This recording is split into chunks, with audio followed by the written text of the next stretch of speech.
साथियों, क्या आपने कभी ऐसा सम्राट देखा है जो अपने सिंहासन की ऊंचाई छोड़कर गांव-गांव, जनपद-जनपद खुद जनता के बीच पहुंचे? क्या आपने ऐसा राजा सुना है जिसने अपने दरबार की दूरी मिटा दी और सीधे दिल से दिल जोड़ने की शुरुआत की? क्या आपने कभी ऐसा सम्राट देखा है जो खुद जनता से संवाद करे, उनकी समस्याएं सुने और शासन को नैतिकता से जोड़े? साथियों, आज हम बात करेंगे उस सम्राट की जिसने संवाद को, लोकहित को और नैतिक मूल्यों को शासन का आधार बनाया। यह है अशोक राज की वह अद्भुत यात्रा जहां सम्राट स्वयं धम्मपथ का पथिक बना। क्या है अशोक राज सीरीज के इस छठे भाग में हम जानेंगे कि कैसे सम्राट अशोक ने शिलालेखों के माध्यम से लोक भाषा में सीधे संवाद की परंपरा शुरू की, राजकीय यात्राओं को जन कल्याण का माध्यम बनाया और धम्म यात्रा के रूप में नैतिक शासन की नींव रखी। यह भाग समर्पित है अशोक की उस सोच को जिसमें राजा और प्रजा के बीच कोई दूरी नहीं थी, बल्कि संवाद, सेवा और विश्वास था। जानिए कैसे अशोक का धम्म एक जीवन शैली था जिसमें दया, संयम, सत्य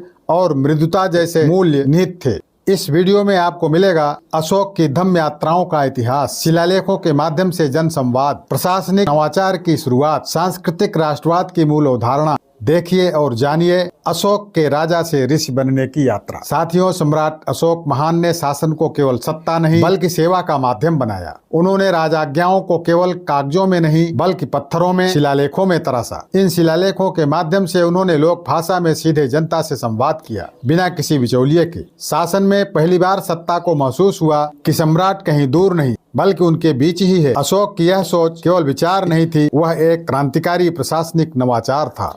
उनकी धम्म यात्राएं कोई धार्मिक प्रदर्शन नहीं थी बल्कि नैतिकता और जन कल्याण का अनूठा प्रयोग थी। जहां पहले राजा शिकार खेलने निकलते थे, वहां अशोक जनता का दुख सुनने, उनके साथ बैठने, उन्हें समझने निकलते थे। वे यात्राएं थीं सर्वलोक हित की यात्रा, सांस्कृतिक चेतना की यात्रा और जनसंपर्क का लोकतांत्रिक आधार। साथियों, सम्राट अशोक महान ने आम जनता से संवाद स्थापित करने, उनके दुख दर्द को समझने और उनके बीच राजा की उपस्थिति को महसूस कराने के लिए शिलालेखों के माध्यम से सीधे जनता से संवाद स्थापित किए, लोक भाषा में, जन भाषा में। और इसके साथ ही उन्होंने शासन व्यवस्था में जनसंपर्क के लिए बहुत ही आमूल-चूल परिवर्तन भी किया। अशोक एक विशाल साम्राज्य का स्वामी था और इतने विशाल साम्राज्य में जनता का हाल चाल जानने के लिए उसने राजकीय यात्राओं की इतिहास में एक नई शुरुआत की। इसके पहले के भी राजा यात्राएं करते थे, किंतु वह राजा की यात्रा राजा के आमोद प्रमोद के लिए और शिकार के लिए होती थी। लेकिन अशोक ने जिन यात्राओं की स्वयं अपने लिए शुरुआत की, वह जन कल्याण, सर्वलोकहित और जनपद और लोगों के दर्शन के लिए यात्रा थी। यह एक नई सोच और एक नया प्रशासनिक प्रयोग तथा आविष्कार था। धौली के प्रथम शिलालेख में इन यात्राओं को अनुशयान कहा गया है। अनुशयान यानी जनपदों में जाकर निरीक्षण करना। अशोक राजा के रूप में खुद जनता के बीच जाकर उनकी समस्या को समझने और अपने अधिकारियों के कार्य व्यवहार को समझने का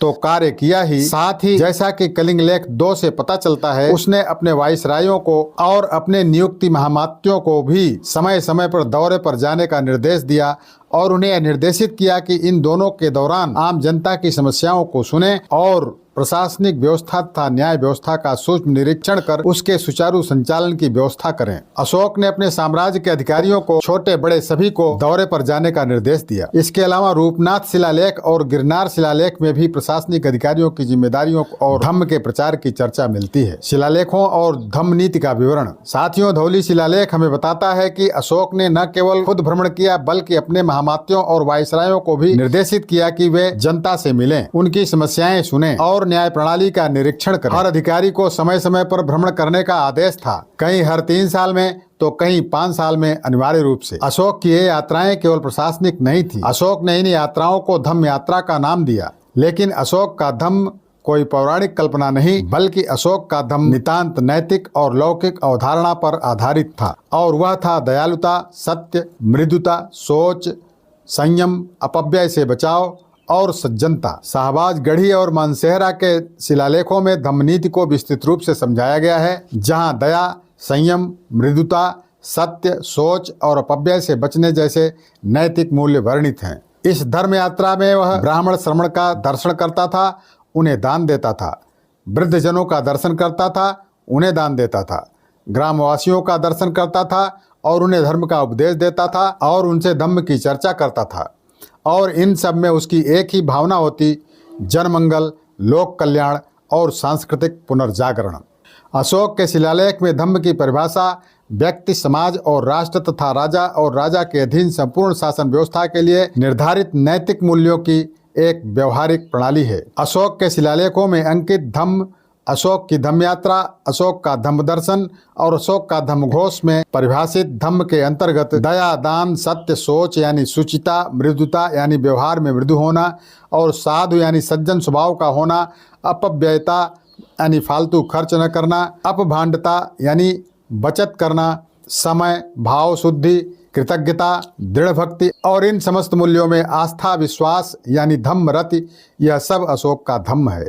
अशोक ने अपने शिलालेखों में इन्हीं नैतिक मूल्यों को जीवन में व्यवहार में लाने के लिए आम जनता को संदेश दिया और उनके बीच उपस्थित होकर इन मूल्यों के बारे में सम्राट ने सीधे जनता से संवाद किया, विमर्श किया और उन्हें इन मूल्यों के पालन के लिए अनुप्रेरित किया। अशोक महान के दिलो दिमाग में कितनी लोक कल्याण और लोक मंगल की तीव्र इच्छा थी, कितनी सर्वलोक हित की भावना थी, जन कल्याण, जन मंगल की भावना थी। अशोक चाहता था कि हमारे यहाँ सभी व्यक्ति नैतिकता के उच्च मानदंडों का दिन प्रतिदिन जीवन में पालन करें और जब वह नैतिकता के इन मानदंडों का पालन करेंगे तो अपने आप एक बेहतर व्यक्ति और एक बेहतर समाज का निर्माण होगा और जब एक बेहतर समाज का निर्माण होगा तभी एक बेहतर राष्ट्र का निर्माण होगा और यही भारत का सांस्कृतिक राष्ट्रवाद है, यही सांस्कृतिक मूल्य है। और इन्हीं मूल्यों की स्थापना के लिए अशोक ने अपना सब कुछ दांव पर लगा दिया, अपनी निजी जिंदगी, ऐश्वर्य, राजकोष, पूरी ऊर्जा और पूरा व्यक्तिगत सुख। साथियों, इस प्रकार सम्राट अशोक ने आम जनता से जुड़ने का जो एक ऐतिहासिक शुरुआत किया वह इतिहास में अद्भुत था, अनुपम था और शासन सत्ता का नवाचार था। इन राजकीय धम्म यात्राओं में अशोक को अतिरिक्त आनंद मिलता था और वह अपने लिए एक बड़ा सुखकर मानता था। अशोक की यही धम्म नीति बाराबर गुफा शिलालेखों में भी प्रतिबिंबित होती है, जहां उन्होंने आजीविक संप्रदाय को गुफाएं दान की। यह उनकी सहिष्णुता और बहुधार्मिक संवाद को दर्शाता है। साथियों, अशोक चाहता था कि हर नागरिक एक श्रेष्ठ और नैतिक व्यक्ति बने, क्योंकि जब व्यक्ति श्रेष्ठ बनेगा समाज श्रेष्ठ बनेगा और तभी राष्ट्र भी सशक्त और समृद्ध बनेगा। यही है भारत का सांस्कृतिक राष्ट्रवाद, जिसका आधार है मूल्य, नैतिकता, सेवा और समर्पण।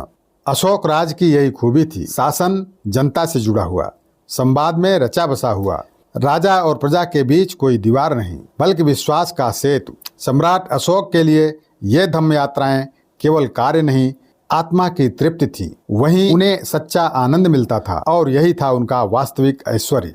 इस प्रकार साथियों, अशोक ने सत्ता को सेवा बना दिया और यही था अशोक राज। जय भारत, जय सम्यक भारत।